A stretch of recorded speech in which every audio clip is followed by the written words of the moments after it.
네, 9월 29일 장윤선의 취재편의점 시작하겠습니다.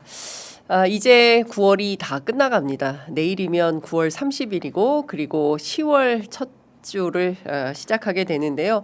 오늘 기온 보니까 지금 18도, 서울 기온 18도 기록하고 있습니다. 최저 기온 16도였고요. 낮에는 그래도 23도까지 올라간다고 하는데요. 아침 저녁으로 쌀쌀한 기운이 돌기 시작해서 여러분들 감기 조심하셔야 될 것 같습니다. 주말 사이에 여러분들 잘 아시는 것처럼 국가정보자원관리원 화재로 그야말로 대한민국의 데이터 센터가 큰 화를 입었다 이렇게 볼 수 있을 것 같은데요. 관련해서 이재명 대통령이 국민들께 사과했습니다. 관련된 영상 우선 먼저 만나보시겠습니다.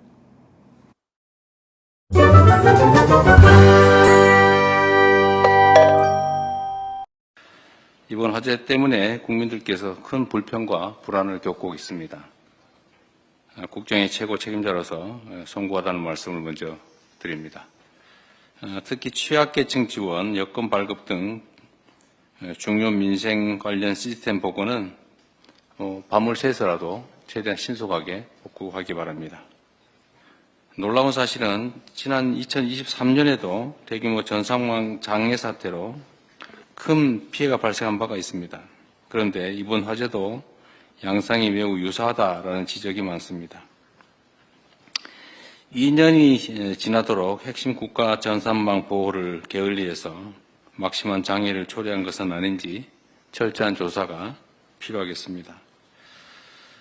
제가 이 상황을 계속 체크하면서 느낀 것 중에 하나는 이렇게 중요한 국가 기관망은 외부적 요인으로 훼손될 때 즉각적으로 대응할 수 있는 이중 운영 체계를 당연히 유지해야 되는데 아예 그 시스템 자체가 없다는 게 놀랍습니다.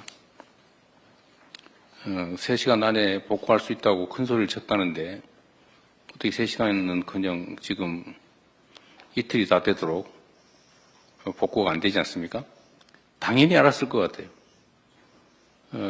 왜냐하면 이 사건, 이런 유사한 사건이 민간에서 이미 이전에 있었고 또 그에 대해서 정부 차원에서 이런 대책을 하라고 지시를 했을 텐데 당연히 그러면 정부의 정보 전산망에도 그 문제가 있을 거라고 예측할 수 있기 때문에 스스로는 당연히 비용을 들여서라도 대책을 세웠어야 되는데 이 예측 가능한 일이 실제로 벌어졌고 대비책은 없었다는 것입니다.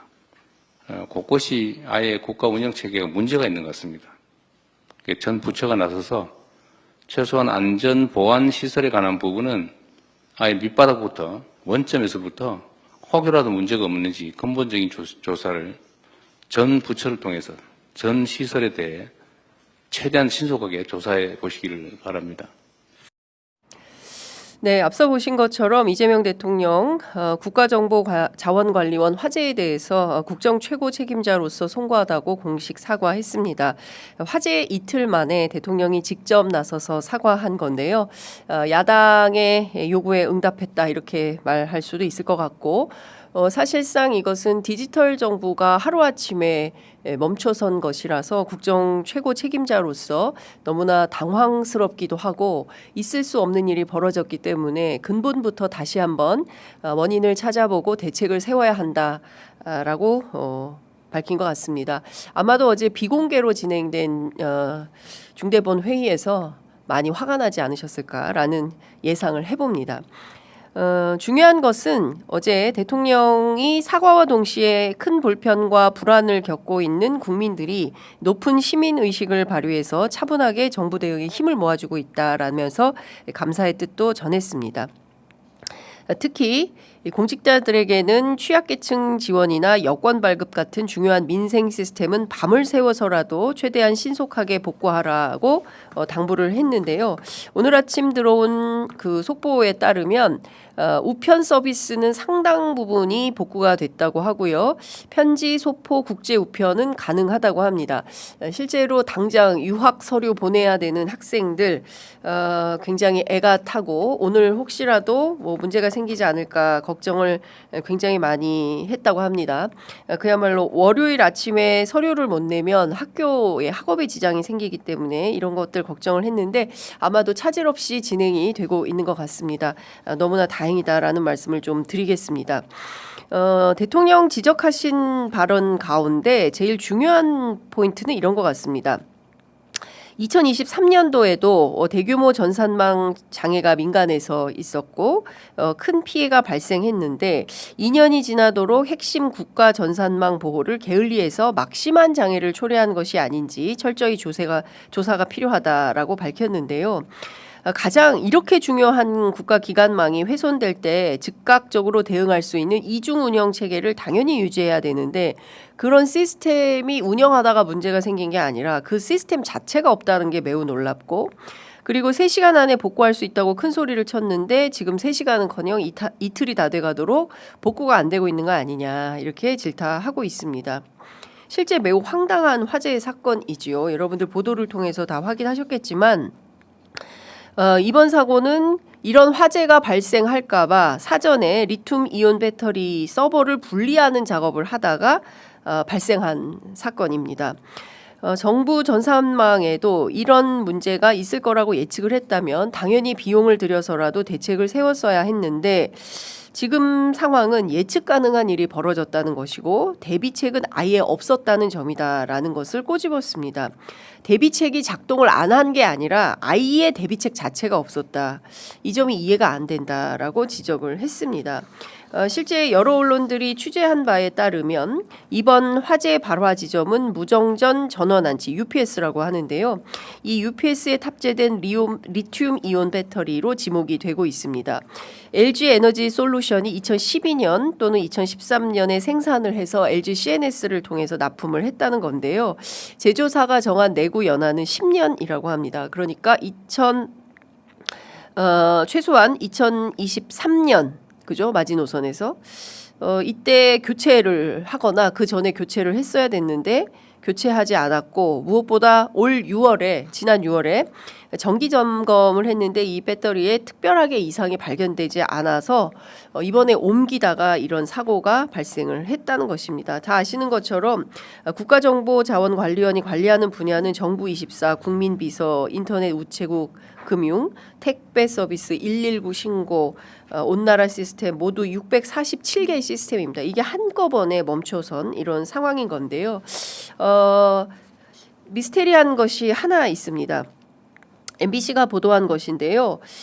이 데이터 센터가 대전, 공주, 대구 이렇게 3군데로 분산해서 전산망이 운영 중인데 이 중에서 재해복구 전용 센터인 공주센터, 이 공주센터에서 사실상 백업을 해줘야 되는 건데 2023년 5월에 시설이 완공은 되었지만 예산 부족을 이유로 지금까지 데이터만 백업할 뿐 재해복구 기능은 구축하지 못했다. 이런 보도가 나왔습니다.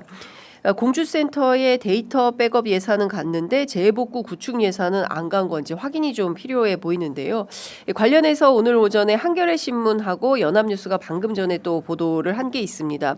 실제로 이 공주센터 국가정보자원관리원 공주센터는 폭격도 견뎌내는 지하 전산망 백업 센터를 짓기는 했다는 겁니다. 지진, 피폭, 전자기 펄스 이런 공격에도 전산 자원과 시스템을 보호하기 위해서 지하에 길이 915m 터널을 만들어 가지고 시설물을 지었다고 하는데요.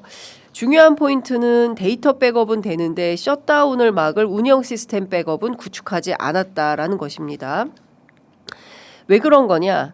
2008년 이 사업에 처음 기획을 했었는데 사업이 본격화된 것은 2012년부터고 그 이후에 예산 삭감 등의 이유로 계약 유찰이 있었고 공사가 늦어지다가 2023년 5월에야 건물 공사를 모두 마쳤다라고 하는 거고요.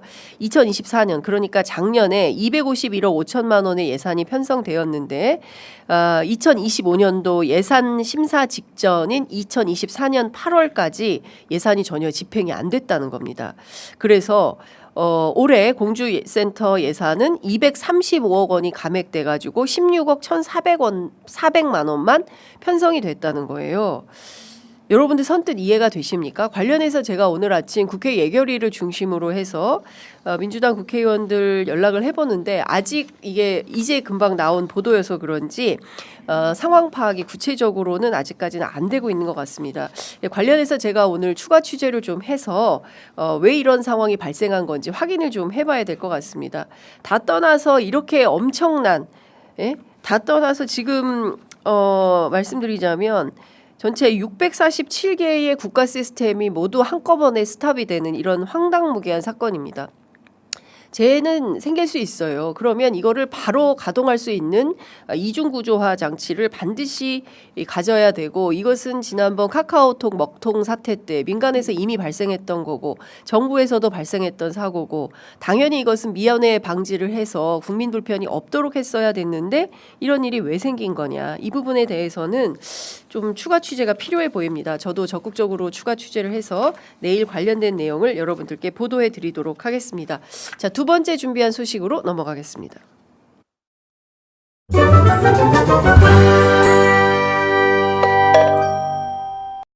특검은 이 명태균 게이트에 대한 진상을 철저히 밝혀서 국민들에게 그 전모를 소상히 해명 밝혀주시기를 다시 한번 촉구드립니다. 사법 내란이 일어난 지 150일이 지났습니다. 법사위 청문회가 다음 주에 예정이 되어 있는데요. 그 청문회 핵심 대상이 조희대 대법원장은 그제 불출석할 것을 국회에 통보를 했습니다. 그렇지만 이 법사위 청문회는 조희대 대법원장의 범죄나 또 조희대 대법원장을 압박하기 위해서 하는 청문회가 아닙니다. 어떻게 보면 조희대 대법원장에게 사법부의 수장으로서 사법부의 신뢰를 회복하고 국민의 사법부로 거듭날 수 있는 마지막 기회다, 이렇게 생각을 합니다. 검찰개혁에 이어서 사법개혁의 방아쇠를 당긴 것은 다름 아닌 조희대 대법원장입니다. 네, 오늘 내일이죠. 내일은 9월의 마지막 날이 됩니다. 우리 사법 역사에서 매우 중요한 날로 기록될 걸로 보이는데요. 첫 번째는 이재명 대통령이 내일 국무회의를 열고 검찰청 폐지 등을 담은 정부조직법 개정안, 그리고 방통위 폐지와 방송미디어통신위원회 설치법 등에 대하여 공포할 예정입니다. 이렇게 되면 검찰청은 78년 만에 우리 역사에서 사라지게 되는 것이죠. 정성호 법무부 장관 어제 페이스북에 글을 올려서 법치주의의 수호자, 공익의 대변자가 되어야 함에도 검찰총장 출신의 대통령의 정적 제거와 언론 탄압 등 민주주의 말살에 앞장서고 급기야 헌법 파괴를 방조한 과오, 그리고 대통령 일가의 부패에는 철저히 눈감아버린 과오에 대해서 검찰이 국민 앞에 사죄해야 한다고 주장했습니다. 지금부터 감정은 걷어내고 선악의 논리는 배제해서 다수 국민들이 범죄로부터 보호받을 수 있는 객관적이고 공정한 형사사법 체계를 만들겠다라고 강조를 했는데요. 이 엄중한 상황에 같은 날 동시에 치러지는 것이 있으니 바로 국회 법사위의 조희대 대법원장의 대선 개입 의혹 청문회입니다. 아마도 내일 오후 내내 전국을 달굴 핵심 이슈가 바로 조희대 청문회가 되지 않을까 싶은데요. 관련해서 조희대 대법원장 이미 불출석 통보했습니다. 사법부 최고수장이 법률이 정한 사유서가 아닌 의견서를 제출해서 이 또한 논란이 좀 되고 있는데요. 민주당은 이렇게 주장합니다. 사유서는 출석 의무가 있는 대상이 불출석할 경우에 제출하는 형식인데 조희대 대법원장은 마치 본인의 출석에 그 어떤 의무도 없다는 점을 피력하는 듯 의견서를 제출했다, 이렇게 비판하고 나섰습니다. 국민의 대표인 입법부에 대한 최소한의 존중마저도 저버린 오만한 태도다라고 비판을 했는데요. 더욱더 충격적인 사실은 이번에 제출한 불출석 의견서가 지난 5월 의견서와 토시 하나 다르지 않은 이른바 복붙 의견서라는 점입니다. 어떤 꿍꿍이를 감추고 있는 것이냐 굉장히 비판하고 있는데요. 더 이상 국민을 불출석 의견서에 숨어서 국민을 기만하는 행태를 즉각 중단하고 청문회에 직접 나와서 진실을 밝히라 이렇게 요구했습니다. 과연 그렇게 할까요? 그렇게 안 할 것 같긴 합니다만 사실상 조의대 없는 조의대 청문회에서 천대엽 청문회가 될 가능성이 매우 농후하고 높은 상황이지만 그럼에도 불구하고 국민들이 그토록 알고 싶어하는 진실이 있습니다. 왜 지난 5월 1일 유죄 취지의 파기환송 결정을 했었나 하는 점이죠. 그와 관련해서는 여전히 미스테리로 남아 있습니다. 영구미제 되지 않도록 진실이 밝혀질 수 있도록 저희들도 추가 취재를 해보도록 하겠습니다. 자, 빠르게 다음 준비한 소식 넘어가겠습니다.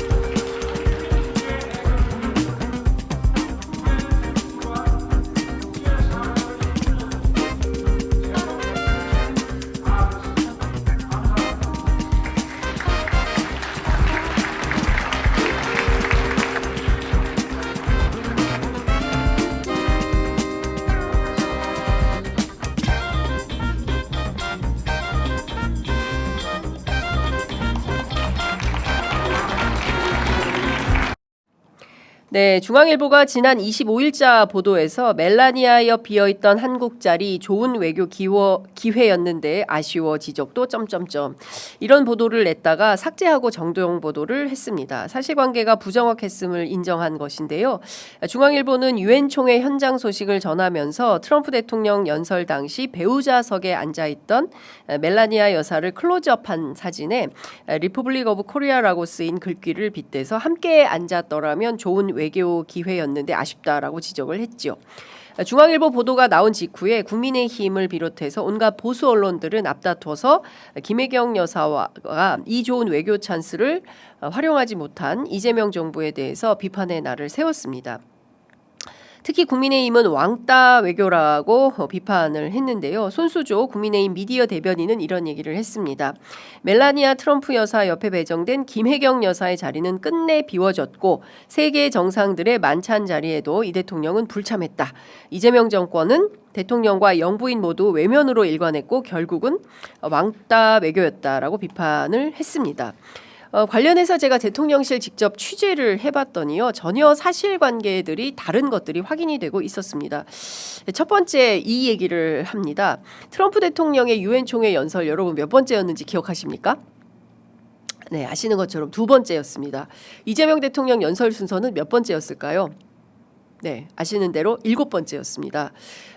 물론 US 옆에 코리아라고 종이 팻말이 이렇게 종이 스티커가 붙여 있기는 합니다만 시간차가 너무 떠서 트럼프 대통령 연설 순서 이전부터 미리 와서 대기하고 있지 않는 한 멜라니아 여사와 김혜경 여사가 같은 자리에 앉는다는 것은 있을 수 없는 일이라는 게 대통령실의 설명입니다.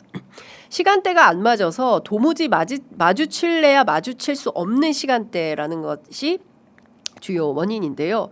이를테면 멜라니아 여사가 트럼프의 연설이 끝났는데 두 번째 연설 자기 남편 연설이 끝났는데 7번째 연설인 이재명 대통령 연설까지 들어줄까요?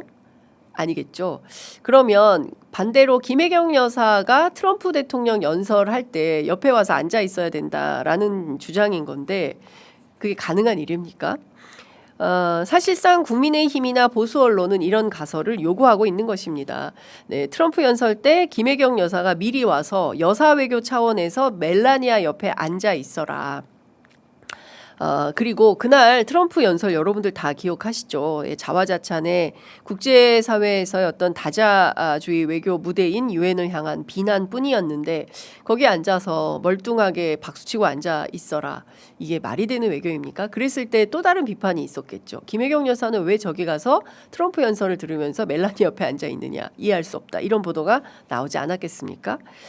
자, 관련해서 중앙일보가 이렇게 씁니다. 김 여사는 멜라니아 주최 리셉션 등의 현지 일정 등을 준비하고 참여하느라 총회 회의장에 참석할 수 없는 상황이었던 것으로 확인됐다라고 밝혔습니다. 또한 김 여사는 다른 나라 정상 배우자들과 외교 활동을 벌였고 해당 기사는 이 같은 상황을 종합적으로 담지 못했기에 바로잡는다라고 덧붙였는데요. 실제로 김 여사는 같은 날 오후 롯데 뉴욕 팰리스 호텔에서 멜라니아 여사가 유엔 총회 참석국 정상 배우자를 대상으로 주최한 리셉션에 참석한 것으로 전해집니다. 국민의힘과 보수 언론이 기대했던 장면 어떤 겁니까? 앞서 보신 영상대로 김건희 씨가 여기저기 지휘하면서 박수치고 그랬던 영상 여러분들 기억하시죠? 앞에 보신 것 그런 장면을 기대했었을까요? 좀 기가 막히다라는 말씀을 전해드리지 않을 수가 없습니다. 자, 오늘 굉장히 중요한 보도 중에 하나는 앞서 저희가 전해드린 대로 바로 그 국가정보자원관리원 관련된 이슈입니다. 관련해서 국회 행안위원장 전화로 만나볼 예정인데요. 전화 연결할 시간 잠깐만 주십시오.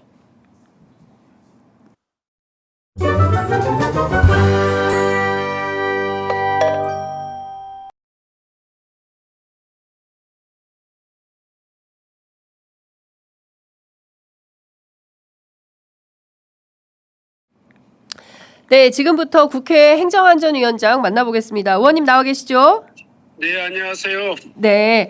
자, 지금 사실상 국가의 생명선과도 같은 국가정보자원관리원 화재로 지난 주말 온 나라가 그야말로 난리도 아니었습니다. 의원님께서는 직접 대전 그 화재 현장에 다녀오시기도 하셨는데요. 어제 다녀온 네네. 현장 상황 어땠습니까? 설명 부탁드립니다.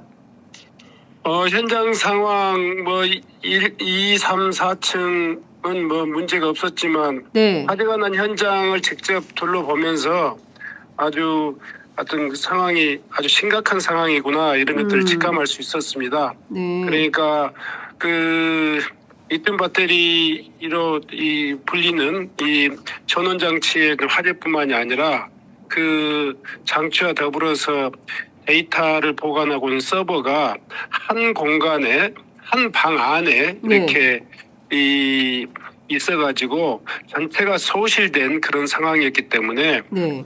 이게 단순히 지금 이렇게 리튬 배터리의 어떤 화재가 아니라 이 국가 정보망의 아주 중요한 부분이 네. 손실됐다 이런 좀 심각성을 느꼈습니다. 네.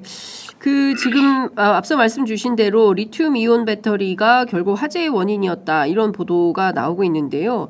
이게 네네. 보면 LG 에너지 솔루션에서 2013년 생산해 가지고 LG CNS가 납품을 했는데 이게 내구 연한이 10년인데 대체로 내구 연한 되기 전에 교체를 하지 않습니까? 네. 그런데 네. 이걸 왜 이렇게 늦게까지 교체하지 않았을까요? 제가 보기에는 우선은 이제 국가정보자원 관리원의 구조적인 문제도 하나 있을 것 같고요. 네. 그러니까 이런 전원 장치하고 그 서버가 한 공간에 아주 밀집된 형태로 이렇게 배치되어 있었던 것도 문제가 있는 것 같고요. 네. 또 하나는 배터리에 대한 그 경고, 취약성, 안전성에 대한 문제들이 지속적으로 이렇게 제기됐던 그런 과정이 있었지 않습니까? 그렇습니다. 예. 이런 문제에 대해서도 충분히 점검이 됐는지 이런 것도 좀 의심이 있었고요. 네. 세 번째로는 카카오 화재 이후에 네. 우리 정부 시스템에서도 다운이 돼가지고 굉장히 국민들의 불편 사항이 있었지 않습니까? 그렇습니다. 그러니까 정보망은 기본적으로 이중화가 어떤 대단히 필수적인 과정이었는데 국가의 기간 전산망이 이렇게 이중화에 아주 취약했던 이런 네. 상황이 어떻게 방치되어 왔는지 이런 것들이 종합적으로 좀 점검해봐야 될 내용이다 이렇게 생각합니다. 네, 지금 보면 이 데이터 센터가요. 대전, 대구, 공주 이렇게 세 군데로 이제 분산해서 관리 중에 있었는데 이 중에서 공주 데이터 센터 같은 경우에는 뭐 그야말로 뭐 지진, 피폭, 뭐 엄청난 공격에도 견딜 수 있는 폭격에도 버틸 수 있는 그런 전산망 백업 센터를 짓기는 했는데 예산이 편성되지 않아 가지고 건물만 짓고 실제로 셧다운을 막을 수 있는 운영 시스템 백업 기능은 구축하지 못했다. 네, 이런 네. 얘기가 나오던데 이거는 좀 어떻게 봐야 되겠습니까? 전체적으로 국가 전산망을 관리하는 데 있어서 네. 이중화가 되지 않았다는 거. 그렇습니다. 그러니까 지금 광주, 대구 그리고 이 대전 이 지금 현재 설치되어 있는 것이 네. 지난번에 누굽니까 누굽니까 강동석? 강동석 예, 국가 정보자원관리원장이 예. 뭐 이야기했던 뭐 그때 3시간이면 당시만 복구될 수 해도 있다. 예. 이 국가 전산망에 대한 이해가 부족했는지 아니면 불감증이었는지 모르겠지만 네. 재복구 시스템이 전혀 소위 말해서 이중화가 돼 있지 않는 상황에서 3시간 이내에 복구될 수 있다 이렇게 큰 소리 쳤던 것들이 아마 그동안 정부의 네. 어떤 이 불감증이 성경적으로 보여주는 상황이 아니었겠는가 생각합니다. 예. 왜냐하면 그 데이터만 백업이 된다고 해가지고 네. 이게 바로 복구되는 건 아니지 않습니까? 그러니까 전환 대응 시스템이 함께 이중화가 되어가지고 네. 손실이 입었을 때 전체적으로 바로 대체될 수 있는 그런 어떤 전환 시스템이 아니었다 이런 것이 가장 큰 문제인 것 같습니다. 네. 그러니까 이게 뭐 오늘 내일 갑자기 발생한 것이 아니라 지금부터 나오는 그 보도 내용을 종합을 해보면 굉장히 오랫동안 이게 예비는 되었는데 예산이 지원되지 않아서 재복구 시스템을 제대로 갖추지 못했다라는 문제가 지적이 좀 되고 있고요. 말씀 주신 대로 강동석 전 국가정보자원관리원장은 22년에 그 3시간이면 다 복구할 수 있는 시스템이 구축되어 있다. 뭐 이렇게 네네. 얘기를 한 것이 지금 상당히 큰 논란이 좀 되고 있고요. 지금은 이재용 원장인데 이 이재용 원장이 보니까 23년 5월부터 원장을 맡았는데 윤석열 네네. 정권에서 뽑힌 분인 것 같아요. 네네네. 아, 그렇군요. 현장에서 이분도 만나셨습니까? 현장에서 이분을 만나서 지금 사고의 경위라든가 원인에 대해서 좀 간단한 그 질문 답변이 있었는데요. 네네. 제가 보기에는 정보통신에 대한 그 전문가일지는 모르지만 이 시스템에 대한 이해가 굉장히 좀 낮았습니다.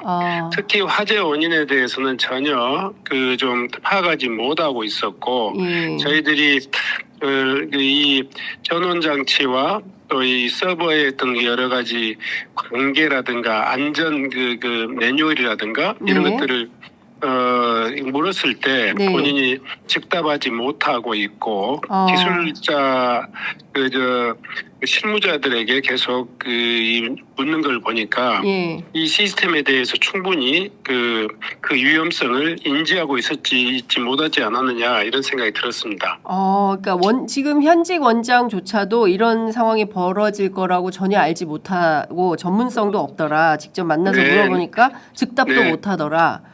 그러니까 그 데이터망, 전산망에 대한 전문가인지는 모르겠지만 네네. 전원 장치와 이 소위 말해서 이 서버 간의 이 설치 기준이랄까, 네. 또 관리 기준이랄까 이런 것들을 전혀 파악하지 못하고 있는 상태에서 예. 상당히 뜻밖이었습니다.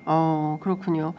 아이고 지금 의원님께 여쭤볼 게 너무 많은데 시간이 다 되어가지고. 네네네. 끝으로 하나만 여쭤보고 조만간 저희가 스튜디오에 모셔서 말씀을 좀 들어야 될 것 같습니다. 지금 네네네. 야당이 이 사태의 책임을 물어서 윤호중 행안부 장관 경질하라고 요구를 하고 있는데요. 의원님 어떻게 생각하십니까?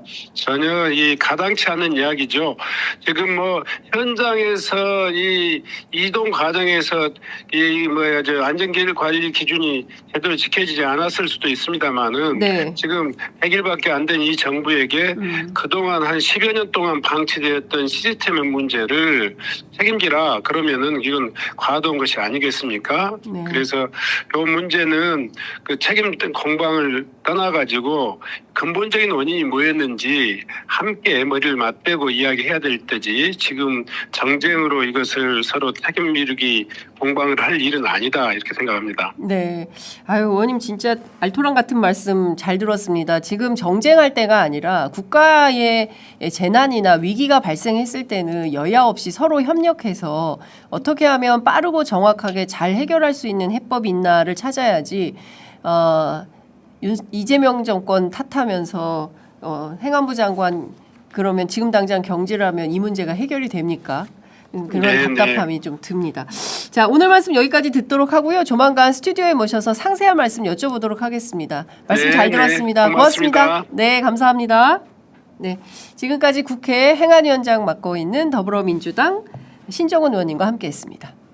네, 9월 30일 장윤선의 취재 편의점 시작하겠습니다. 저희가 원래 9시 30분 시작인데요. 이용우 의원께서 좀 길게 말씀을 하시고 가는 바람에 저희가 5분 정도 늦게 출발했습니다. 이 점 시청자 여러분들께 죄송하다는 말씀 드리겠습니다. 빠르게 가보도록 하겠습니다. 자, 첫 번째 준비한 소식부터 만나보시겠습니다.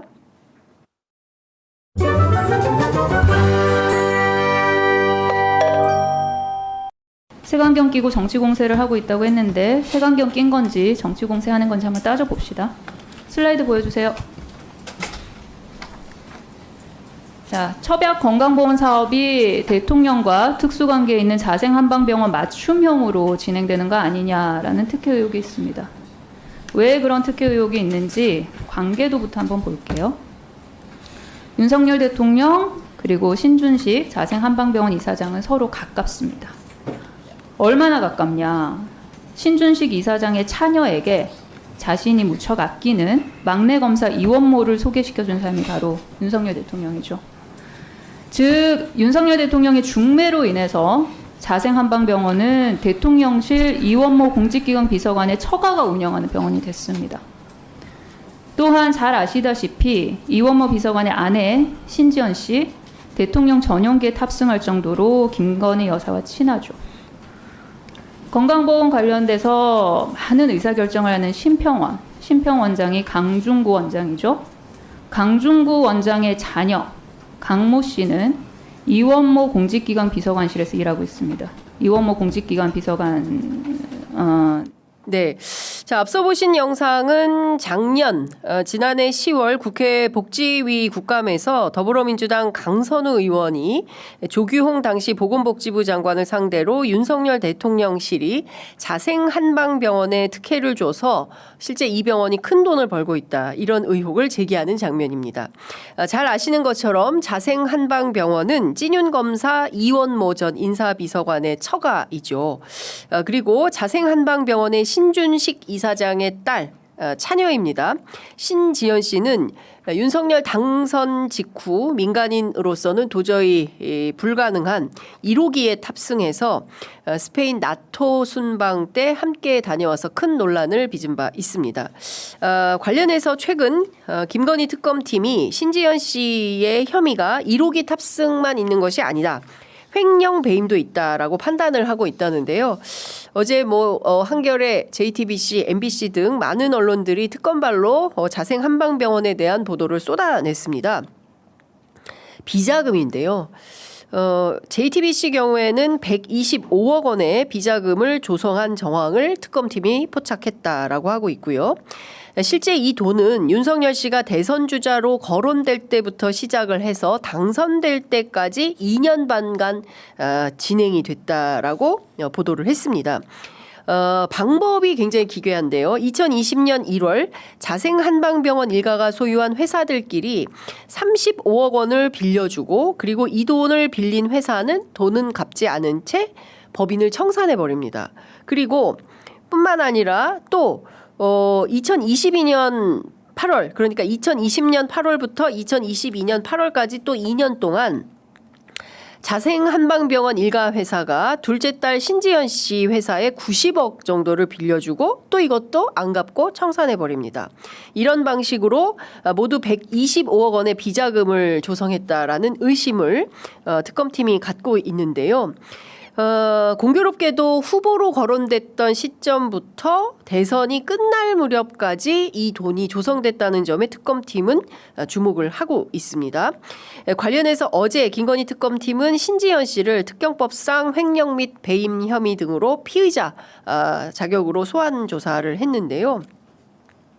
이것뿐만이 아닙니다. 한겨레 신문은 대통령 인수위가 22년 3월부터 약 2달간 서울 강남구 논현동에 있는 비전타워 건물의 사무실을 얻었는데 이 건물은 자생한방병원이 소유한 부동산이고 소유주는 이원모 전 비서관의 장인 그리고 신지연 씨의 부친인 자생한방병원 설립자 신준식이다. 이런 보도를 하고 있습니다.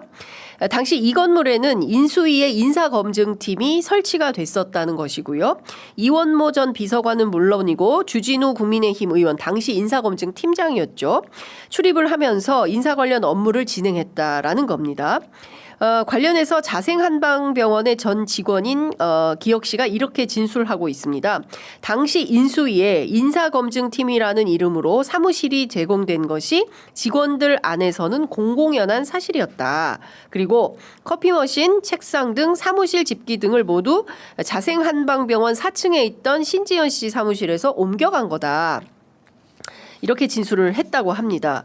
자, 앞서 강선우 의원의 진술을 통해서도 국감 발언을 통해서도 확인이 되지만 자, 이원모 비서관과 신지연 씨를 누가 중매했는지 아시죠? 바로 윤석열입니다. 자, 이원모 전 비서관은 이른바 찐윤사단의 막내이고요. 윤석열 정권 들어서 승승장구한 인물입니다. 관련해서 제가 서정욱 변호사한테 개인적으로 들은 얘기도 있는데 그 얘기는 오늘은 하지는 않겠습니다. 중요한 포인트는 이원모, 신지연, 윤석열, 김건희 도대체 사자 간에 어떤 특수관계이길래 이렇게 큰 비자금을 모아서 이 돈을 다 어디다 썼겠을까라는 의혹인 것이죠. 무엇보다 인수위가 당시에 정당한 임대료를 자생한방병원에 내지 않고 썼다면 이것은 뇌물 소지가 있다. 이런 비판을 면키 어렵다 생각합니다. 물론 자생한방병원 쪽은 정상적인 임대차 계약이었다라고 해명하고 있습니다. 뇌물인지 아닌지는 특검 수사를 통해서 사실관계가 밝혀지게 될 것인데요. 그 수사 내용이 어떻게 나오는지 주목해서 지켜보도록 하겠습니다. 자, 두 번째 준비한 소식 빠르게 가보겠습니다.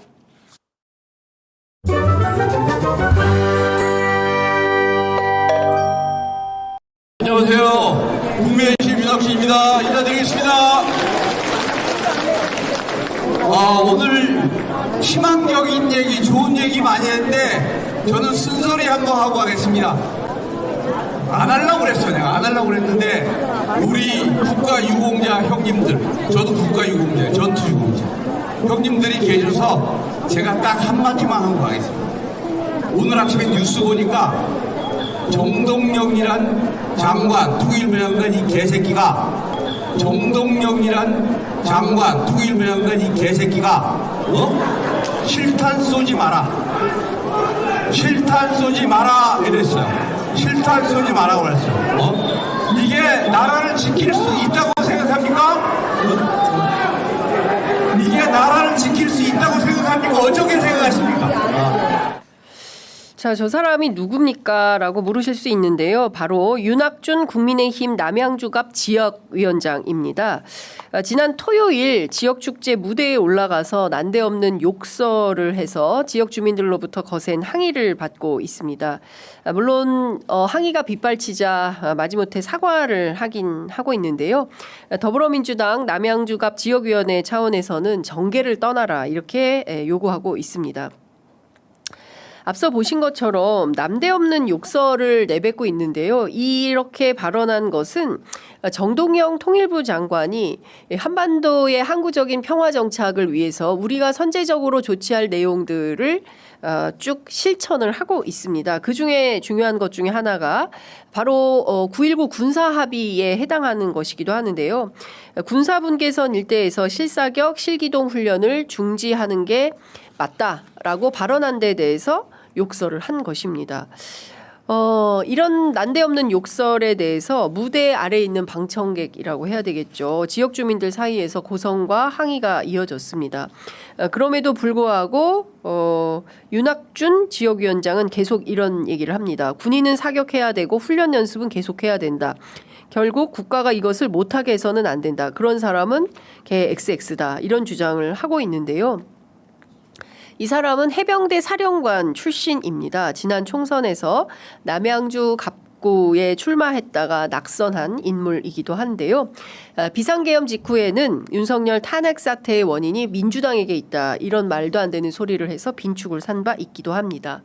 실제로 한반도의 가장 큰 지정학 리스크가 무엇입니까? 바로 북핵 변수 아니겠습니까? 이재명 대통령이 늘 강조하는 것은 서로 전쟁하지 않아도 되는 상태를 만드는 것이 중요하다. 그렇죠?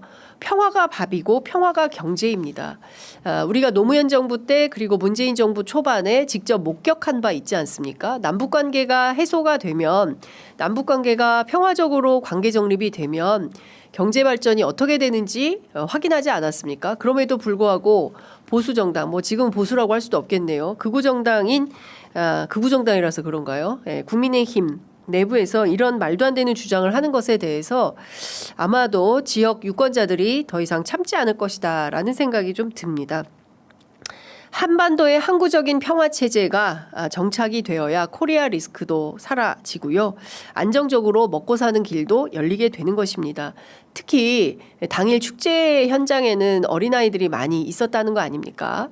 예, 어린아이들이 다 듣는 가운데 나이가 지긋하신 그것도 해병대 사령관씩이나 하셨던 분이 이렇게 공공의 장소에서 저렇게 말도 안 되는 욕설을 내뱉는 행위 자체가 모든 국민들을 부끄럽게 하는 행위다라는 생각이 좀 듭니다. 이제라도 지역 주민들을 향해서 석고대죄하기를 바란다라는 말씀을 좀 드리겠습니다. 자, 다음 준비한 소식 빠르게 가보겠습니다.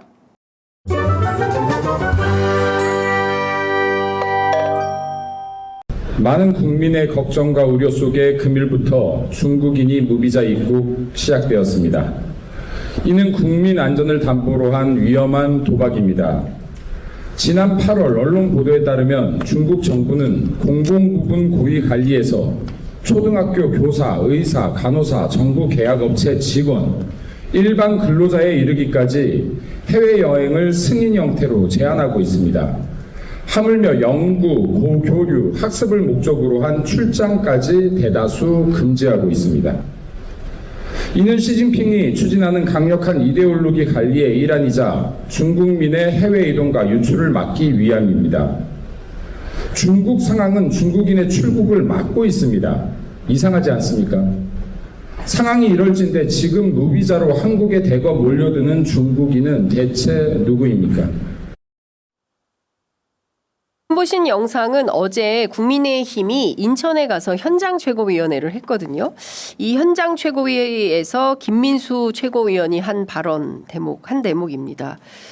오늘 모든 언론들이 좀 황당한 음모론에 힘을 보태고 있는 국민의힘에 대해서 비판을 하고 있는데요. 단체 관광객들이 무비자로 입국하는 첫날이 바로 오늘입니다. 어제였죠. 어제부터 이렇게 협중 집회를 하고 있는 건데요. 모처럼 만에 코로나 그리고 또 계엄 이후에 얼어붙은 경제에 조금이라도 활력이 생길 수 있는 기회가 돼서 100만 유커가 돌아오면 서울 명동의 변화가 어떤 것이 올까 기대를 많이 갖고 있는데 국민의힘에서는 이런 주장을 해서 얻고자 하는 바가 무엇인지 국익에 반하는 행동은 아닌지라는 생각이 좀 들어서 이 뉴스를 좀 가지고 왔습니다. 김민수 최고위원만 이런 주장을 하고 있는 것이 아닙니다. 나경원 의원도 같은 맥락의 글을 SNS에 올렸는데요.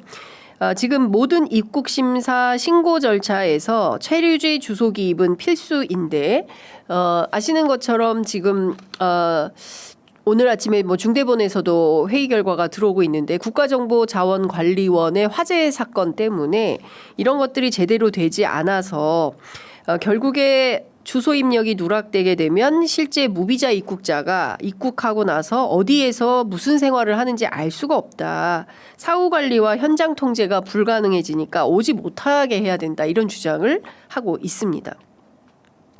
더 심각한 문제는요. 범죄, 불법 체류, 감염병 확산 등 유사시 신속 대응이 어려워질 수밖에 없다. 이런 주장을 나경원 의원이 하면서 글로벌 기준에서도 해외 주요국의 입국 심사 비자 면제 제도 역시 모두 체류지 주소를 필수로 요구하는데 이게 지금 안 되기 때문에 중국인들 들어오는 사람들 막아야 된다. 이런 주장을 하는 거죠. 실제로 이런 주장은 심각한 인권 침해 발언이 아닌가 싶습니다. 그리고 묻지마 중국인 포비아, 그렇죠? 그리고 불안, 공포를 조장하는 매우 잘못된 언행이다라는 생각을 합니다. 정부가 내수 진작 차원에서 국내외 전담 여행사가 모집한 3명 이상의 중국인 단체 관광객에 대해서 무비자로 최대 15일간 여행할 수 있도록 허용을 한 것인데요. 이 자체에 대해서 반대하고 나선 것이다라고 볼 수밖에 없습니다. 확인해 보니까 서울 명동이요. 사실은 코로나 19 그 팬데믹 이전 수준까지 회복해가지고 공실률이 덩달아 낮아졌다고 하죠. 한국관광공사에 따르면 작년 한국을 찾은 관광객 수는 약 1,637만 명이었고요.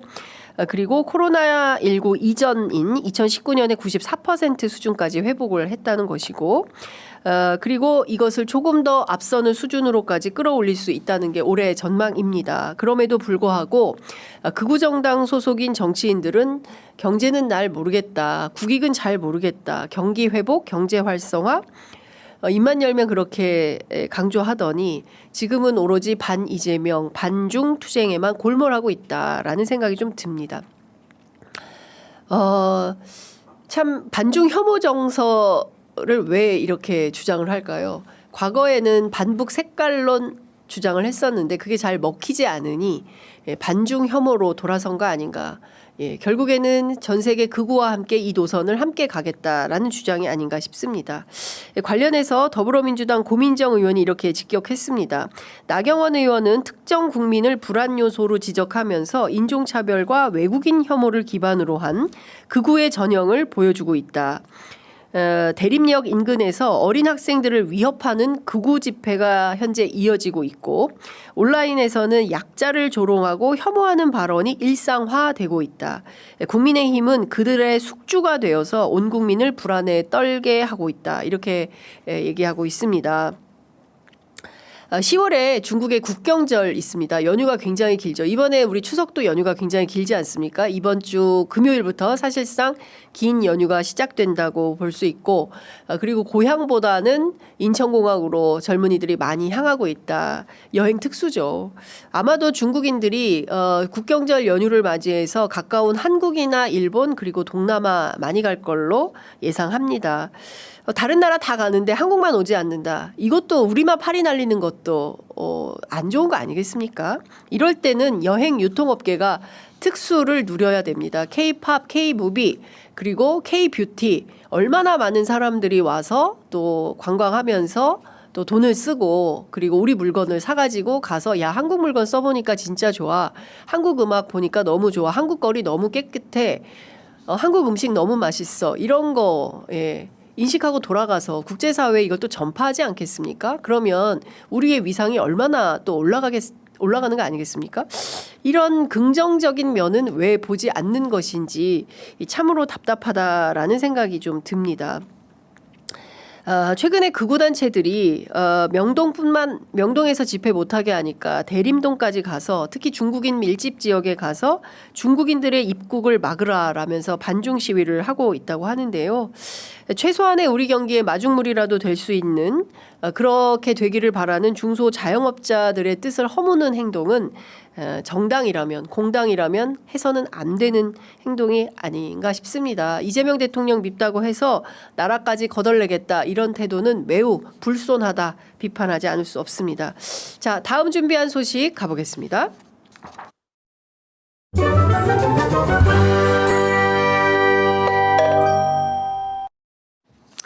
네. 자, 다음 준비한 소식은 대통령실 출입 기자로서 취재한 내용입니다. 대통령실 조직 개편이 있었습니다.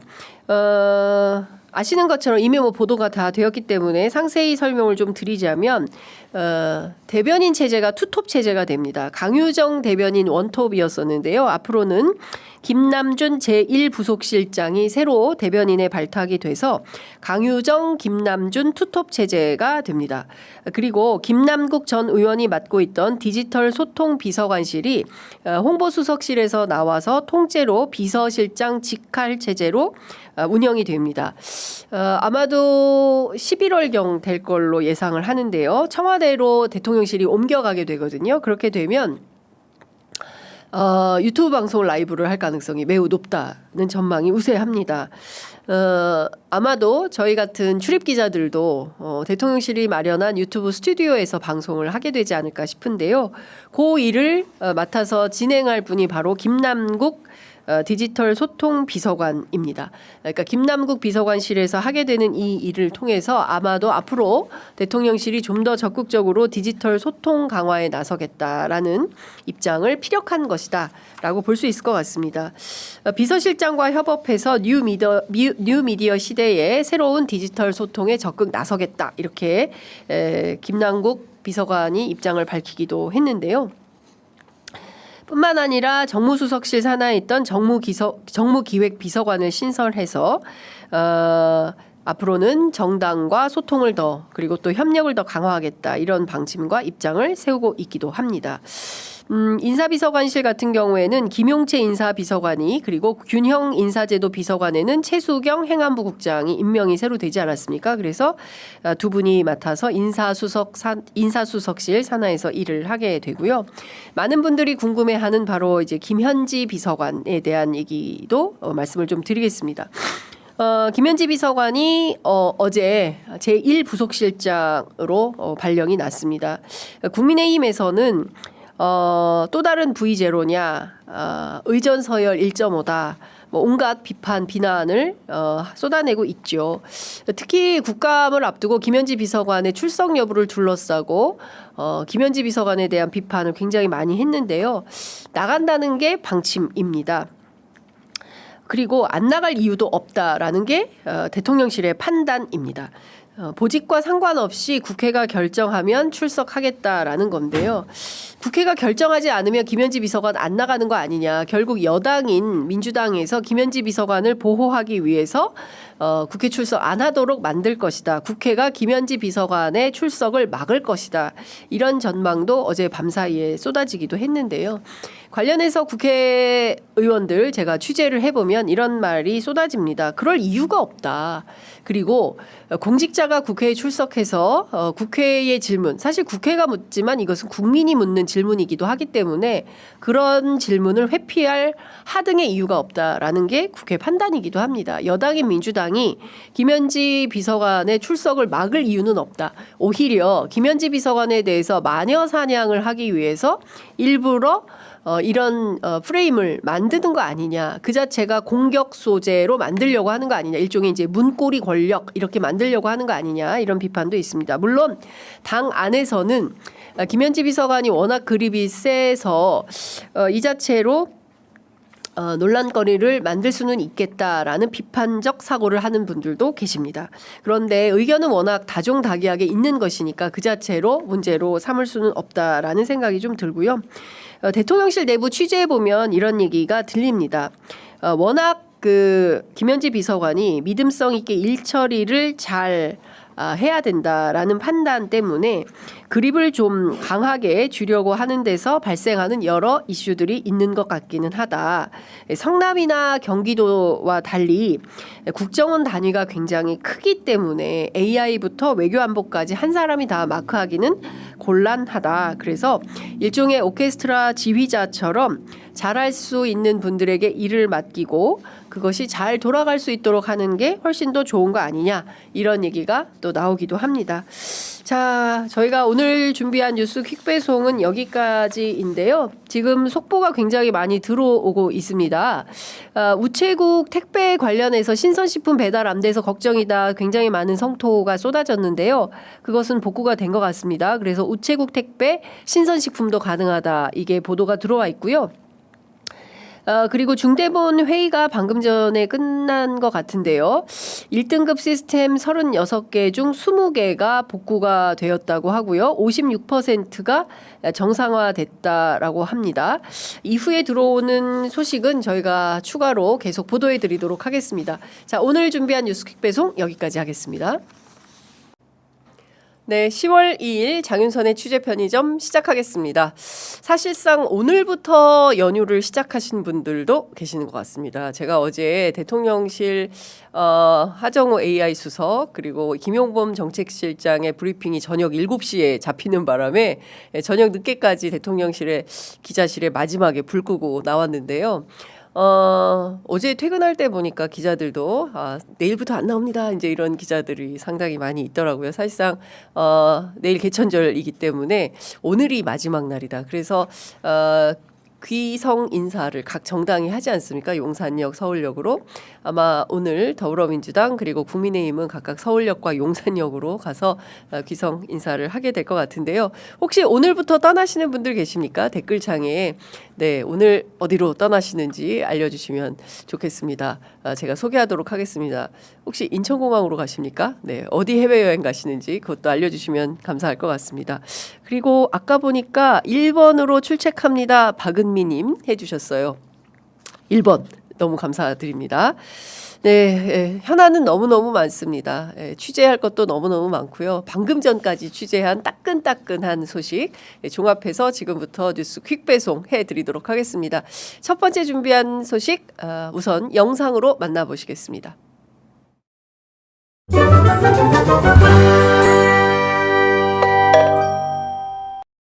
검찰개혁에 항의한다기보다 특검이 파견되어 있는 검찰의 입장에서 좀 불안과 우려를 입장을 표명을 특검에게 하고 하소연하는 그런 차원이었다 이런 이제 얘기를 들었고요.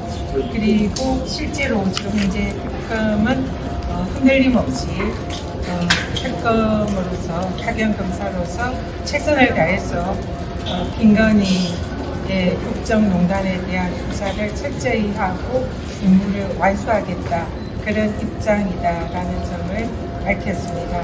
일선 검사들이 현재 태업을 하거나 직무를 방기하는 이런 상황은 결코 없다는 점을 확인받았었고요. 이렇게 집단적으로 목소리를 내게 된 경위에 대해서 자세한 설명을 들었습니다. 특별하게 집단적인 의사표현보다는 내부적인 의사표현 과정에서 그 내용이 외부로 언론에 흘러나왔다. 그러니까 결론적으로 외부에 집단적인 성명을 발표한 것이 아니라 내부적인 특검에 대해서 약간의 우려사항을 전달한 내용이 언론에 흘러나왔을 뿐이다라는 내용을 전달받았고요. 내란 특검하고 최혜경 특검의 검사들도 이렇게 동요하고 있는 거 아니냐라는 그 일부 언론 보도가 있는데 그건 전혀 사실이 아니다. 내란 특검과 최혜경 특검은 자체적으로도 그런 논의 자체가 내부에서 형성되지 않았다라고 했습니다. 저희가 그 면담 과정에서 어제 그런 그 30명의 그런 집단 행위에 가까운 행동이 있었지만 대부분의 특검 검사들은 지방에 압수수색을 나갔고 또 밤을 새워서 오늘 있을 군역적 심사에 대해 준비를 했다라고 얘기를 들었습니다. 어제 이를 계기로 해서 특검에 나온 파견 검사들이 정말 국민적 여망과 국민들이 무엇을 바라는지 잘 알고 있으면서 그리고 심기일전에서 특검 수사를 제대로 이어나가겠다는 각오를 저희한테 밝혔습니다. 네, 복귀업 구청 특검 파견 검사들 징계해야 반대로 사표도 불사한다. 어제 저녁 SBS 머릿 기사 제목입니다. 제목만 보면 일촉즉발의 위기감이 감도는데요. 실제로 잘 아시는 것처럼 김건희 특검 파견 검사 40명 명의로 나왔죠.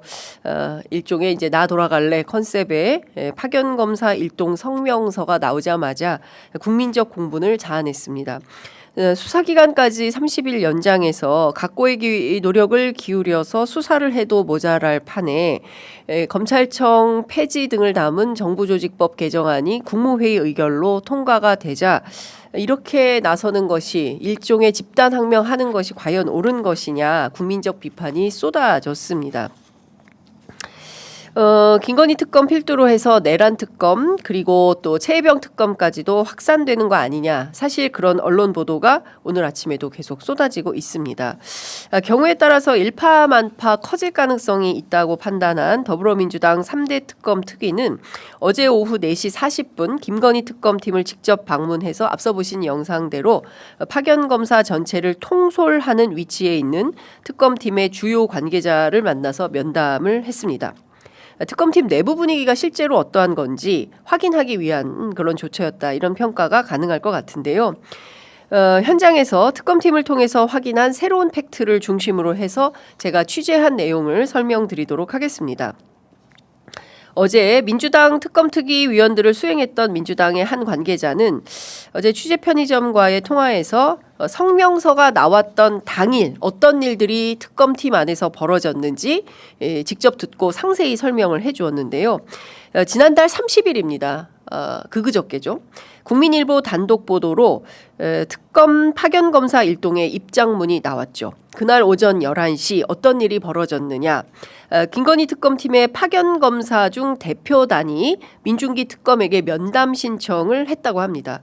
그래서 11시에 실제로 특검팀에 파견된 40명 검사의 일동으로 담겨있는 국민일보 보도에 나온 의견서를 가지고 민중기 특검을 만난 거예요. 이 자리에서 이런 얘기를 했다고 합니다. 우리들 파견 검사 나온 검사들이 본청 검사들로부터 압박을 받고 있다. 이 파견된 검사들은 실제로 혜택을 누리는 거 아니냐. 너네들은 특혜를 받고 있는 거 아니냐. 본청에 남아있는 검사들은 지금 검찰청이 해체될 상황에 처해서 매우 불안해하고 있는데 너희들은 특혜받고 있는 거 아니냐. 이제 이런 얘기를 계속 듣고 있다라는 얘기를 전달을 했다는 겁니다. 그러면서 검사들의 현재 상황에 대해서 의견을 좀 전달하고 싶다라는 뜻을 피력했다는 것이죠. 그래서 당일 민중기 특별검사는 오전 11시부터 이 파견검사 대표단 의견을 청취하고 여러분들의 애로사항을 알겠다. 심사숙고해보겠다라는 뜻을 전하고 함께 오찬을 하기 위해서 식당으로 이동하던 중 오전 11시 20분께부터 단독 보도가 쏟아지기 시작했다고 합니다. 이른바 집단항명 보도가 쏟아진 거죠. 그러면서 상황이 걷잡을 수 없게 일파만파 확산이 되고 그 여지는 지금 이 순간 오전까지도 계속 이어지고 있다. 그리고 이 의견서라고 해야 됩니까? 입장문이라고 해야 되겠죠. 특검 파견 검사들의 입장문, 이 입장문의 상황은 그 행간의 의미가 무엇인지 적확하게 보고 분명하게 대응 대처해야 한다라는 목소리가 점점 커지고 있는 상황입니다. 관련해서 특검팀의 주요 관계자가 민주당 의원들에게 어제 설명하기를 내부에서 조사를 했다. 그죠? 실제로 돌아가겠다라고 하는 사람들 누가 직접 돌아가겠다고 하는 거지? 몇 명이나 되는 거지? 실제로 분위기가 어떤 거지? 관련해서 내부에서 조사도 하고 의견 수렴을 해봤더니 집단적인 공개 항명은 아니더라. 물론 그 안에도 검사들이 와 있기 때문에 일부 강경파가 존재하지 않겠냐라는 워딩을 했다는 겁니다. 그럼 일부 강경파가 몇 명이냐 궁금하지 않습니까? 그 부분에 대해서 특검팀의 주요 관계자는 한 명이든 일부든이라는 설명을 붙였다고 해요. 이 얘기는 무슨 얘기냐면 소수였다. 그러니까 전체 40명이 전체로 때로 달라붙어서 싹 다 우리 돌아가겠다 이게 아니라 그 중에서 일종의 이제 주동자, 주모자 이런 표현이 뭐 적확한지는 모르겠습니다만 여하튼 한 명이든 일부든 이제 소수임을 강조하는 맥락과 의미로 이 얘기를 하면서 강경파가 일부 존재하지 않겠냐 이제 이런 얘기를 했다는 거죠. 그러면서 특검팀이 확인한 첫 번째는 일단 1번 조직적인 집단항명은 아니다. 2번 김건희 특검 이후 내란 특검 등 다른 검사들의 의견을 전부 모은 것도 아니다. 3번 조직의 반기를 든 게 아니기 때문에 이걸 더 진화시킬 건덕지도 없다. 뭐 이런 입장을 강조했다는 것이죠. 특히 특검팀 내부에서 파악한 바에 따르면 내부에 이게 수사에 방해가 되거나 문제적 기류가 전혀 없는데 언론이 나서서 부채질을 하고 있다며 매우 곤란해하고 있다라고 얘기를 전했습니다. 무슨 얘기냐면 일종의 언풀 때문에 특검팀 내부가 흔들려서는 안 되는 거 아니냐 이제 이런 입장에 피력을 했던 모양입니다. 이제 특검팀의 설명입니다. 주요 관계자가 어제만 하더라도 특검팀 파견 검사들이 이 창원에 압수수색 다 하러 갔었고 권성동 한학자 영장실질심사 전부 다 열심히 준비해서 다 잘 대처를 했고 업무 태만이나 달라진 기류가 전혀 없는데 언론에서만 유독 당장 특검팀 수사검사들이 검찰청 본청으로 돌아갈 것처럼 보도하고 있다. 일종의 이제 언론이 호들갑을 떨고 있다. 이제 이렇게 특검팀의 주요 관계자는 민주당 3대 특검 특위위원들에게 설명을 한 것이죠. 그러면서 특검팀이 이런 당부를 했다고 합니다. 민주당한테 제발 이 이슈를 키우고 확대시키지 말아달라라고 당부를 했다는 건데요. 다소 오해될 만한 부분은 있지만 그 자체로 문제가 없는데 언론이 대립각을 세우고 이슈를 키워서 집단항명으로 만들고 있다. 이런 비판으로 들리기도 합니다. 특검팀의 이런 분위기가 감지됐다고 해서 제가 어제 늦게 저녁에 법무부의 고위 관계자와 직접 통화를 해서 취재했습니다. 법무부의 고위 관계자는 취재 편의점의 취재에 이렇게 응했습니다. 검사들의 이런 류의 입장문을 낸다는 것 자체는 매우 부적절하다. 그러나 법무부가 핵심적으로 파악을 해보니 집단 반발도 아니고 특검팀 내부에 아무런 동요도 없다는 것을 직접 확인했다. 따라서 이 검찰개혁 과정에서 그 조직에 몸담았던 이들이 아니 뭐 78년 만에 조직이 없어진다는데 뭐 그 정도 얘기는 할 수 있는 거 아니냐라는 정도로 확인하고 있다라고 입장을 밝혔습니다. 그리고 먹잇감을 던져주면 언론은 당연히 반응을 하는 건데 이렇게 먹잇감을 던져준 여기서 먹잇감은 특별 파견 검사들의 입장문이죠. 거기 내용을 보면 상당히 자극적이고 특히 특별검사께서 직접 언론 공보를 통해 그간 특검 수사 과정에서 확인된 중대범죄 수사에 있어서 검사들의 역할, 검사의 직접 수사, 기소, 공소 유지 필요성에 대해 의견을 공식적으로 표명해 주실 것을 요청드린다라는 표현이 상당히 자극적이었는데 뭐 이런 거를 주면 당연히 쓰는 거지 기자들이. 이런 걸 던져주는 검사들이 답답하다. 이런 말도 덧붙였습니다. 그리고 수사가 마무리되면 복귀하는 것은 너무나 당연하고 검사가 기소했으며 공소유지하는 것도 너무나 당연한데 그걸 가지고 가타부타 따지는 것도 매우 안 좋다. 이렇게 당부하기도 했습니다. 자, 그렇다면 이 문제는 어떻게 진단을 하는 것이 옳을까요? 여기서부터는 판단이 필요해 보입니다. 관련해서 오늘 아침에 제가 또 추가 취재를 했습니다. 그러나 검찰을 잘 아는 정치인들은 이런 얘기를 하고 있습니다. 특검은 다 한 팀이다. 1번. 그게 누가 됐든 검사의 DNA는 다 똑같다. 그리고 이분들 돌아가면 전부 다 변호사 해야 되는데 검사들과 척져서 좋은 일이 있겠냐라는 얘기를 합니다. 임무를 완성하는 게 중요하다고 생각하기 때문에 아마도 민주당 국회의원들을 만나서 그런 차원에서 이야기했을 가능성이 높다. 그러나 절대로 나이브하게 대처해서는 안 된다라고 얘기를 합니다. 지금 분위기는 노만석 대행이 잽을 날린 거다. 몇 차례. 그리고 이 입장문이 나온 것은 일종의 훅을 또 날려준 거다. 그런 차원에서 민주당 국회의원들이 강력하게 반발하고 나서니까 지금은 살짝 진정하면서 주저앉는 모양새를 보이는 거다. 그러나 이것을 그냥 간과하면 제2의 조국, 제2의 윤석열 사태가 난다. 봐라. 지켜봐라. 자, 그동안 조국혁신당이 어떤 얘기했죠? 3년은 너무 길다 얘기했었죠. 1년은 너무 길다. 그러니까 검찰청이 폐지되는 정부조직법 개정안이 통과됐고 1년의 유예기간이 있는데 이 1년의 유예기간은 수사하기에 충분한 시간이다. 따라서 1년은 너무 길다. 그렇기 때문에 이 사이에 역풍은 있을 수 있다. 그리고 이 사람들의 협력적 파트너는 보수 언론이다. 이번에 보십시오. 어디가 제일 먼저 썼습니까? 국민일보 그리고 SBS가 그날 9월 30일 오전 11시 23분 25분에 각각 단독 보도를 썼습니다. 이 의견서는요. 기자들한테 주지 않으면 쓸 수 없는 보도예요. 그러니까 그 팀에 이 성명을 주도했던 누군가가 검사겠죠. 예, 국민일보, SBS 기자에게 이 문건을 주었기 때문에 비슷한 시기에 단독 타이틀을 달고 기사를 쓸 수 있었던 겁니다. 그게 누구냐? 이 주동자를 색출해야 된다라고 얘기를 하고 있습니다. 그리고 이 주동자를 색출해서 징계해야 된다. 안 그러면 제2의 조국, 제2의 윤석열 사태는 터진다. 막말로 1년 사이에 검찰이 내가 영웅이 되겠다 누군가가 해서 수사를 막 하고 빠지면 그 다음에 다음 타자가 나타나서 또 수사를 하고 이렇게 되면 정권은 흔들릴 수밖에 없다. 이 점을 유의해야 한다라고 경고하고 있습니다. 또 하나 얘기합니다. 이것은 양분함 의원이 저한테 해준 얘기인데요.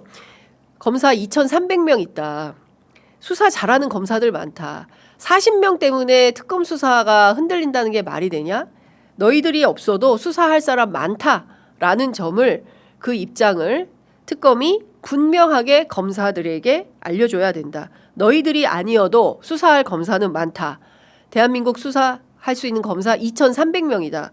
그중에 검사들이 와서 또 수사하면 되는 것이다. 공소유지 하면 되는 것이다. 여기에서 마치 이 40명의 집단 반발 때문에 특검 수사 무의로 돌아갈 것처럼 그렇게 얘기할 이유가 없다. 그리고 이거 주동한 주모자에 대해서는 반드시 징계해야 된다라는 얘기를 하고 있습니다. 자, 여러분들 생각은 어떠십니까? 예, 갑자기 궁금해지는데요. 자, 다음 준비한 소식 빠르게 넘어가도록 하겠습니다.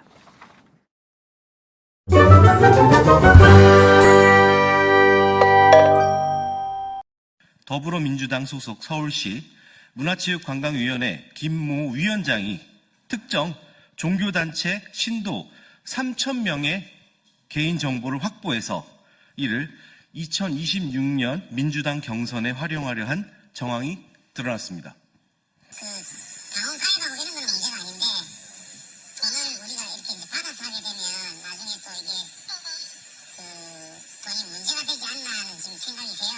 그래서 그거는 이제 어떻게 보면 개인적으로 나가는 거니까 좋은데 근데 돈이 1,800만 원이에요. 1, 2만 원에 끝나는 문제 아니라서 네네 그 회장님 그 저희 양식 아시죠? 주민번호 뒷자리까지 완전히 나와야 되고 핸드폰이나 통신사를 확실해야 되고 주민번호 앞자리만 있으면 아무 의미가 없거든요. 그러니까 뭡니까 더불어민주당 당원 신청서 그런 거예요. 기능 자체가 진종호 국회의원의 기자회견과 관련된 일련의 발언들에 대하여 1700년 유구한 역사와 전통을 가진 한국불교 태고종은 깊은 유감을 표하며 다음과 같은 입장을 밝힙니다. 1. 3,000명 종교 신도 명단 운운한 허위 사실 유포에 강력히 유감을 표명하는 바이며 2025년 9월 30일 진종호 국회의원이 기자회견에서 모 위원장과의 녹취 내용을 근거로 특정 종교단체의 신도 3,000명 명단이라는 표현을 반복 사용하여 마치 일부 언론사에서는 본 종단이 정치적 목적을 위해 조직적으로 연루되어 있는 듯한 인상을 국민께 심어주었습니다. 강력하게 말씀드립니다. 본 종단은 어떠한 정치적 개입도 한 바 없으며 김민석 총리의 선거활동 및 정치활동과 무관하며 그 어떠한 정당 및 정치인에게 신도의 개인 정보를 제공하거나 공유한 사실 전혀 없습니다. 일부 특정 정당의 이익을 위한 정치적 목적으로 종교단체를 끌어들이고 아무런 확인 없이 무분별한 추측을 유포하는 형태는 즉각 중단되어야 합니다. 네. 자, 국민의힘 진종호 의원이 지난달 30일 더불어민주당 소속 서울시 의원이 대한불교 태고종 신도들을 동원해서 내년에 있을 지방선거에 개입하려고 했었다라는 주장을 했었죠. 앞에 보신 영상 그대로입니다.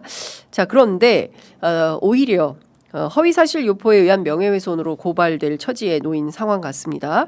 앞서 보신 영상처럼 진종호 의원은 본인들의 의원실이 확보한 녹취록이라면서 휴대전화 녹음을 틀었는데 잘 들리셨습니까? 저는 이게 잘 무슨 소리인지 안 들려서 한동안 몇 차례 이제 돌려서 들어봤었는데요.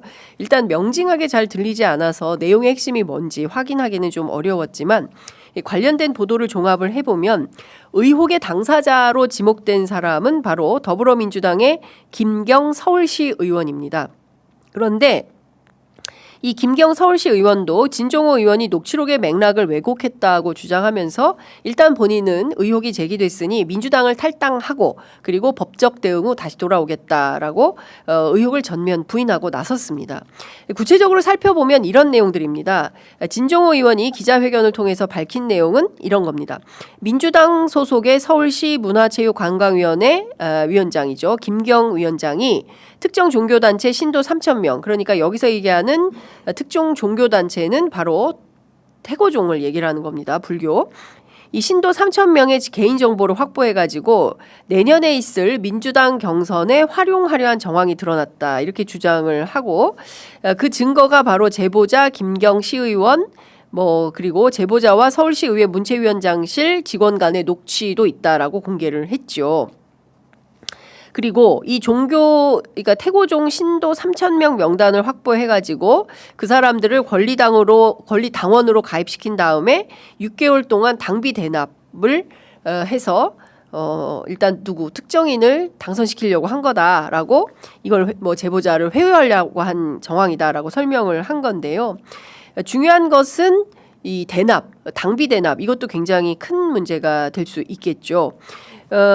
그런데 의혹의 당사자로 지목된 김경 시의원은 이런 설명을 하고 있습니다. 이제 사실관계가 어떻게 되는지를 본인 입장에서 분명히 설명을 하고 있는 것인데요. 올해 8월 4일 오후 2시 서울시 문체위 회의실에서 서울시 사격연맹 장정희 부회장과 민원 청취를 위해서 간담회를 가졌고 그리고 이 자리에 태능 사격장 노후화 문제, 초중고 체육 프로그램 지원 요구, 레이저 사격 연습 공간 및 사격 용구 구입 등 구체적인 민원을 제기를 했다고 했고 그걸 받았다는 것이고요. 이 자리에서 장정희 부회장이 국회 문체위에서 예산을 받아야 되는데 그걸 잘 안 도와준다 이런 하소연을 했다는 것이고요. 그리고 장 부회장이 먼저 선거 때 사람 모집 참 힘들지 않냐. 내가 관리하는 회원이 3,000명이 있다라고 얘기를 해서 민주당의 당원 가입하는 방법과 절차를 안내했을 뿐이고 실제로 단 한 명의 당원 명부도 받은 바가 없다. 이게 사실의 전부다라고 해명을 하고 있습니다. 그런데 녹취가 나왔기 때문에 민주당은 가만히 있을 수가 없죠. 그래서 민주당 서울시당이 즉각 조사에 나섰고 사실관계를 확인을 해보니 일정 정도 좀 문제적 상황이 발견이 된 것 같습니다. 그래서 이미 탈당을 하긴 했지만 김경 서울시 의원이 모집한 당원들에 대해서는 전원 무효화 조치하기로 방침을 세웠다라는 것인데요. 이 관련해서 국민의힘 송원석 원내대표는 이 사건의 몸통은 바로 김민석 총리다라고 공격하고 있습니다. 김경 시의원은 꼬리 중에 하나에 불과하다라고 정치 공세를 계속 이어가고 있고요. 장동혁 국민의힘 대표도 진짜 나쁜 정당 민주당 이렇게 주장을 하면서 진상 규명에 나서겠다라고 주장을 하고 있습니다. 잘 걸렸다. 정치 공세하기 딱 좋다. 이런 판단을 한 걸로 보이는데요. 이 와중에 의외의 변수가 발생했습니다. 그게 바로 누구냐? 앞서 보신 대로 한국불교 태고종입니다. 어제 국회 소통관에서 기자회견을 열고 태고종은 허위 사실로 500만 신도의 인권을 침해했다면서 진종호 의원의 사과를 요구하고 나섰습니다. 도성 스님이 기자회견에 직접 나섰는데요. 한국불교 태고종의 행정부원장 맡고 계신 분입니다. 신도들의 개인정보를 제공하거나 공유한 사실이 전혀 없다. 모든 역량을 동원해서 강력히 책임을 묻겠다라고 주장하고 나섰습니다. 태고종 종단은 어떠한 정치적 개입도 한 바 없고 그 어떠한 정당 및 정치인에게 신도들의 개인정보를 제공하거나 공유한 사실도 없다. 이렇게 밝힌 겁니다. 도종 스님은 특정 종교단체 신도 3,000명 명단이라는 표현을 반복적으로 사용한 것에 대해서 상당한 불쾌감을 느꼈는데요. 마치 일부 언론의 보도를 보면 태고종이 정치적 목적을 위해서 조직적으로 특정 정당에 연루되어 있는 듯한 인상을 국민들에게 심어주었다. 확인되지 않은 정보로 태고종 종단 전체를 특정한 것은 명백한 명예훼손이다. 이렇게 보고 있습니다. 따라서 태고종은 종교적 존엄과 종단 신도들의 명예를 심각하게 훼손한 데 대해서 모든 역량을 동원해서 대처하겠다라는 입장을 밝히면서요. 진종호 의원에게 공식적인 사과 그리고 언론에는 정정 보도를 요구하고 있습니다. 사실 선거 앞두고 종교기관들하고 척지면 사실 정당에서 선거 캠페인 하기가 굉장히 어렵습니다. 그런데 국민의힘이 지금 딱 이 상황에 맞닥뜨린 것 같은데요. 일단 사건은 수사기관으로 넘어가게 될 걸로 보입니다. 경찰로 넘어가서 이게 검찰로 또 이첩이 될지 지켜봐야 될 것 같은데요. 태고종의 뿔난 스님들이 과연 국민의힘의 사과가 있다면 모르겠으나 그게 없다면 어떻게 대응할지 지켜봐야 되지 않을까 싶습니다. 그리고 여러분들 어제 뭐 여러 가지 이슈가 나온 것 가운데 특별히 관심 갖고 지켜보셨을 것은 내란숙의 윤석열의 바로 서울구치소 생활 아닌가 싶습니다. 특별히 대통령직 신분을 유지하고 있을 때 일종의 이제 기미상궁도 있었다라는 얘기도 나오고 있고요. 그리고 특정한 도시락을 헌법재판소에 갈 때마다 12,000원짜리를 시켜서 먹는데 요 때도 기미상궁 컨셉이라고 해야 되겠죠. 예, 같이 먼저 경호처에서 확인을 했다라는 얘기도 나오고 있고요. 그리고 4개의 공간을 터서 본인이 혼자 넓게 쓰고 그리고 정해지지 않은 시간에 면회하고 이런 방식으로 특혜를 많이 받았던 거 아니냐라는 비판이 굉장히 많이 있어서 이 관련해서 제가 어제 법무부 고위 관계자를 통해서 뭐 물 떠줬다 그리고 특히 이제 교도관들의 그 뭡니까 댓글과 이른바 이제 블라인드 게시판이죠. 뭐 검찰로 하면 이프로스, 판사로 하면 코트넷 그리고 이제 교도관들이 쓰는 그런 블라인드 채널에서 상당히 많은 얘기들이 쏟아지지 않았습니까? 이제 그 부분에 대해서 직접 어떻게 수사 또는 조사 또는 감찰을 하고 있냐라고 물어봤더니 좀 과장된 측면은 있어 보인다. 예컨대 이제 물을 떠다 줬다. 이것은 아니라고 공식 입장을 법무부에서 밝히기도 했죠. 그리고 대통령 신분에 있을 때는 실제로 온갖 특혜를 누렸을 가능성이 있다. 그 부분은 사실은 대통령 신분, 현직 대통령 신분으로서 교도소에 와 있는 것이기 때문에 일정 정도의 아마 대처는 있었을 것이다라고 전제를 하고 동시에 24시간 혹시 모를 만일의 사태, 극단적 선택할 수도 있을 수 있지 않냐라고 얘기를 하면서 24시간 3교대로 윤석열, 김건희를 특별 감시하고 있는 것은 사실이다라고 얘기를 하고 있습니다. 그러니까 이재명 정부 이전에 그러니까 정성호 법무부 장관 이전에 있었던 특혜는 실제로 존재했던 걸로 보이다.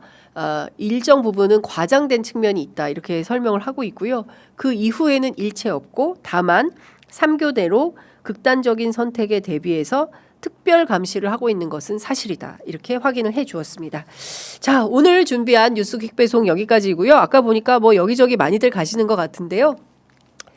저희 취재 편의점도 내일은 현장에서 만나 뵙겠습니다. 예, 용산역, 서울역 저희가 고향으로 가는 시민들 직접 현장에서 만나서 어떤 마음으로 가시는지, 그리고 100일 맞이한 이재명 정부에 대해서 어떤 느낌들 갖고 계시는지, 그리고 최근 국회 상황, 내란 상황 어떻게 보고 계시는지 직접 현장에서 시민들의 의견 청취하도록 하겠습니다. 내일은 현장에서 뵙고요. 오늘 준비한 뉴스 퀵배송 여기까지 하겠습니다.